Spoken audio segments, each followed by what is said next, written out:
یا انسائکلوپیڈیا اٹھا کر کے اردو کا دیکھ لیجئے تو آپ کو سمنان کی سرزمین کی ساری جو ہے تفصیلات نظر آ جائیں گی. آپ کا خانوادہ نور بخشیہ سامانیہ ہے. سبحان اللہ سبحان اللہ. آپ کا سلطنت اور حکومت آپ کے خاندان کے اندر روایتی طور پر چلی آ رہی تھی. آپ کے والد کرام حضرت سلطان ابراہیم نور بخشی سامانی ہے. سبحان اللہ سبحان اللہ. آپ کے والد محترم خود اپنے دور کے عظیم ترین عالم دین تھے, جیت صوفی تھے اور خانقاہی نظام کے چلانے والے تھے. تفصیل کا موقع نہیں ورنہ میں بڑی تفصیلات آپ کے سامنے پیش کرتا. آپ کے دور کے اندر جو ہے 300-400 سال کی تاریخ اٹھا کر کے مقدم پاک کے خاندان کے اندر دیکھیے ماضی کے اندر تو میرے دوستو ہر دور کے اندر بادشاہ ہوئے, ہر دور کے اندر صوفی اور قلندر ہوئے, ہر دور کے اندر اس خانوادے نے علم کی آبیاری کیا ہے, علم کی جو ہے سرپرستی کیا ہے, مدارس اسلامیہ قائم کیے ہیں اور خانقاہوں کا جال بچھایا ہے. ایک اندازے کے مطابق حضرت سلطان ابراہیم نور بخشی سامانی رضی اللہ تعالیٰ عنہ اپنے دور کے اندر 20,000 سے زیادہ مدارس اسلامیہ قائم کیا تھا اور آپ اس کی کفالت فرماتے تھے, جس کے اندر تقریباً 50 سالوں کے اندر 5 لاکھ سے زائد علماء, مفسرین, محققین, اہل قلم, خطبہ, شعراء, ادباء اپنے زمانے کے بڑے بڑے غوث و خطب اور افضال و اقطاب وہاں سے فارغ التحصیل ہوئے. سبحان اللہ سبحان اللہ. یہ سلسلہ جو غوث اعظم کے دربار میں نظر آ رہا ہے بغداد کی سرزمین کے اوپر, اللہ نے اپنی حیات طیبہ کے اندر 1 لاکھ سے زیادہ علماء کو بغداد کی سرزمین سے پیدا کیا تھا. تو بغدادی فیضان تو حضرت عبد الرزاق نور العین کے ذریعہ سلسلہ اشرفیہ کے اندر بھی چلتا ہوا نظر آ رہا ہے. جب آپ نے آنکھیں کھولی حضرت ابراہیم رضی اللہ تعالیٰ عنہ کے خانوادے میں اللہ 4 سال 4 ماہ 4 دن کے ہوئے آپ کے والد گرامی نے اپنے زمانے کے سب سے بڑے عالم دین حضرت شیخ عماد الدین کی خدمت میں آپ کو پیش کر دیا. انہوں نے آپ کے رسم بسم اللہ خوانی ادا کروائی اور اس کے بعد اپنے دور کے بڑے بڑے فضلاء, محققین, باکمال مدرسین کو لا کر کے حضرت مقدم پاک رضی اللہ تعالیٰ عنہ کی درس تدریس کے لیے, ان کی تعلیم کے لیے, ان کی تربیت کے لیے لا کر کے پیش کر دیا. چنانچہ اس کا یہ ثمرہ ظاہر ہوا کہ 7 سال کی عمر کے اندر حضرت مخدوم پاک نے نہ صرف پورا قرآن پاک حفظ کر لیا بلکہ قرات سبع عشرہ کے اندر مہارت تامہ بھی پیدا کر لیا. سبحان اللہ سبحان اللہ. اب آپ کی گاڑی تعلیم و تربیت کسی طریقے سے چلتی رہی یہاں تک کہ چلتے چلتے 14 سال کی عمر میں داخل ہو جاتے ہیں. جب آپ 14 سال کی عمر میں داخل ہوتے ہیں اللہ اس دور کے اندر جتنے بھی علوم معقول و منقول تھے سب کے اندر آپ نے مہارت طیبہ کر دیا. میں جب تاریخ پڑھتا ہوں تو 2 شخصیتیں نظر آتی ہے. ایک طرف امام اہل سنت مجددین ملت اعلیٰ حضرت عظیم البرکت نظر آتے ہیں. انہوں نے بھی 14 سال کی عمر کے اندر علوم متداولہ کے اندر جو ہے کمال پیدا کیا تھا. اور دوسری طرف حضرت مخدوم اشرف جہانگیر سمنانی 650 سال پہلے سمنان کی سرزمین کے اوپر نظر آتے ہیں جو 14 سال کی عمر کے اندر جملہ علوم متداولہ کے اندر مہارت تامہ پیدا کر لیتے ہیں. بہت مختصر وقت میرے پاس 2-3 منٹ اور ہے. یاد رکھیں مخدوم پاک نے 100 سال تک تقریباً خدمت دین متین کو انجام دیا. پوری دنیا کا آپ نے 2 مرتبہ چکر لگایا. آج گاڑیاں ہیں, آج پلین کی سہولت ہے, راکٹ ہے, میزائل ہے, بڑی تیز رفتار سواریاں پیدا ہو گئی ہیں. اس دور کے اندر گھوڑوں پہ, کھچڑوں پہ اور اونٹوں کی پشت پہ سواری کی جاتی تھی. مقدم پاک رضی اللہ تعالیٰ عنہ کی سیرت طیبہ کا مطالعہ کرتے تو نظر آتا ہے کہ عمدہ سے عمدہ سواری ہونے کے باوجود آپ کا بیشتر سفر پیدل ہوا کرتا تھا. اللہ اور سنت امام حسن مجتبی ادا کرتے ہوئے نظر آتے تھے. اپنے جد کریم سنت امام حسین رضی اللہ تعالیٰ عنہ حضرت مخدوم پاک سفر کے میدان میں عمل کرتے ہوئے نظر آتے ہیں.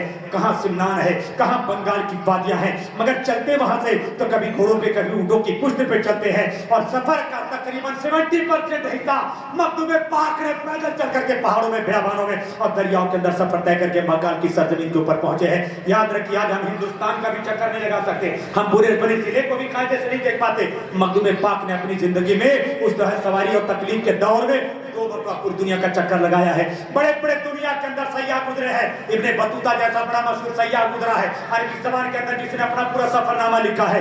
مگر میں نے دونوں کو مطالعہ کیا ہے, حضرت جو ہے مخدوم پاک کی زندگی کا, ان کی سیاحت کا بھی, اور ابن بطوطہ کا پورا سفر نامہ عربی میں پڑھا ہے. مگر دیکھ لیا جائے تو اپنے فوائد فیوز و برکات کے اعتبار سے مخدوم پاک کے سفر نامے کے مقابلے میں ابن بطوطہ کا سفر نامہ ہیج دکھائی دیتا ہے. ابن بطوطہ نے تو صرف تفریح کیا تھا, سفر طے کیا تھا, اور مخدوم پاک جہاں جا رہے ہیں ہدایتوں کے چراغ جلاتے چلے جا رہے ہیں اور فیوز و برکات کے چشمے بہاتے چلے جا رہے ہیں. 14 سال سے آگے بڑھتے ہیں, 15ویں سال کی عمر میں جو ہے آپ کے والد گرامی کی انتقال ہو جاتا ہے اور آپ کو اپنے وقت کا بادشاہ منتخب کر دیا جاتا ہے. 10